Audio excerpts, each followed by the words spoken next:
posture is bad for nerve pain. Now, as working moms, we are busy people. I mean, that's an understatement, right? But okay. So, as working moms, we are busy people, and sometimes we have really hectic days. You might be sitting in meeting for long hours, or you may have work-related travel, or if you're like me, you may be driving to and fro classes.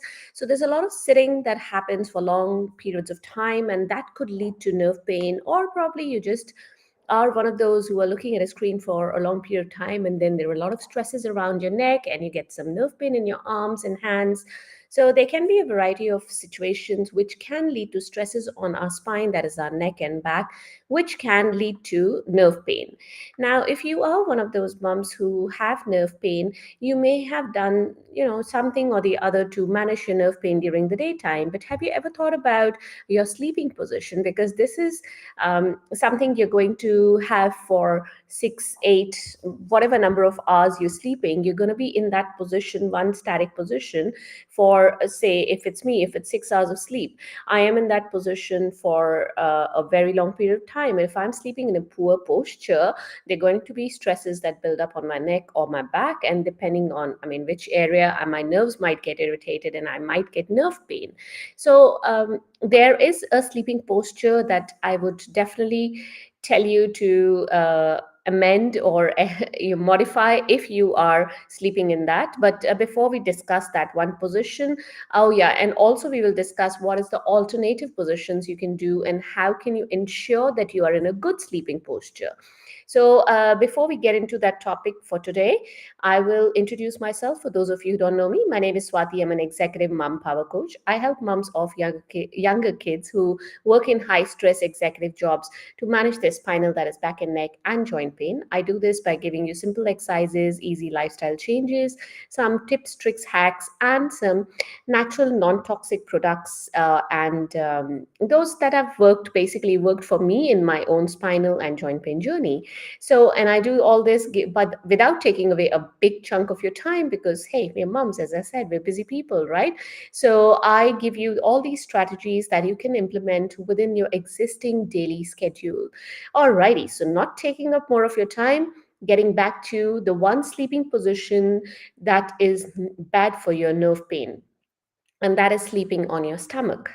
Now, many of us who sleep on the stomach or are tummy sleepers will say that there is absolutely no way where you can manage to go sleep in another position because that's your comfortable position. Yes, but there is a lot of problems that arise from sleeping on your stomach. Uh, I'm going to address the problem and how it relates to nerve pain and then give you some good sleeping postures, as I said. However, if you are looking for how to transition from a tummy sleeping position to a side sleeping or back sleeping position, please go to my YouTube channel. And I have done a couple of videos on sleeping postures and I have addressed it there. It's quite easy. It's not as easy as I mean, it's easier said than done, I would say, but it's not impossible. So it is possible to change your sleeping posture if you are sleeping on the stomach. If you cannot find the video, you can just go to YouTube and search my name, Swati Prakash Sleeping Posture or Good Sleeping Posture, and the video will pop up for you. A couple of videos will pop up for you, and they all address this changing the sleeping posture from tummy to side or back. All right, so going back, what happens when you sleep on your stomach? So, when you are sleeping on your tummy? So, let's consider your neck. When you're sleeping on your tummy, obviously you can't have all the pressure on your nose, right? You got to turn your neck to either side. Now, suppose I turn my neck to this side, what will happen is this.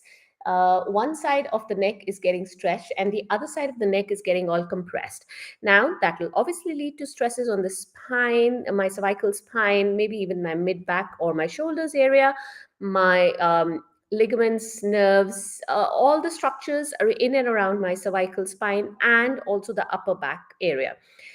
That if you already have a nerve problem, arising from your cervical spine or your neck, it will get exacerbated because of this posture. You might wake up with those sharp shooting pains, or you might develop them as you are waking up and going about your daily routine, or this might be something that sort of adds on, and once the threshold is reached, you might start to get nerve pain in your arms and upper back and shoulder areas because of the neck position when you're sleeping on your stomach. Secondly, let's go lower down. So if you are looking at your lumbar spine or your lower back, the lumbar spine has a natural C-shaped curve, right? So we have a curve in our lumbar spine. However, when you're sleeping on your stomach or your tummy, this curve gets exaggerated or increased. So the angle of the curve increases, because of which there's excessive stress on the lumbar spine or the lower back area. Similar to your neck, again, the structures in this area get stressed, because of which you can either have a buildup of stresses leading to a nerve pain, or if you have an existing nerve pain problem, it can get exasperated. For example, if you suffer from sciatica and you're sleeping on your tummy, please do stop, right? Uh, I know, as I said, easier said than done, but do stop. You do not want to be sleeping on your stomach, because it will irritate your sciatic nerve and you will get that pain going down your bottom, back of the thigh, back of the leg. I mean, whatever is the distribution of your sciatica. It can also lead to other nerve pains in the bottom thigh and, I mean, the leg area. Alrighty, so what are the good sleeping postures? So now this was the one that you avoid. Now, when you are, say, you are a side sleeper, if there are two variations here.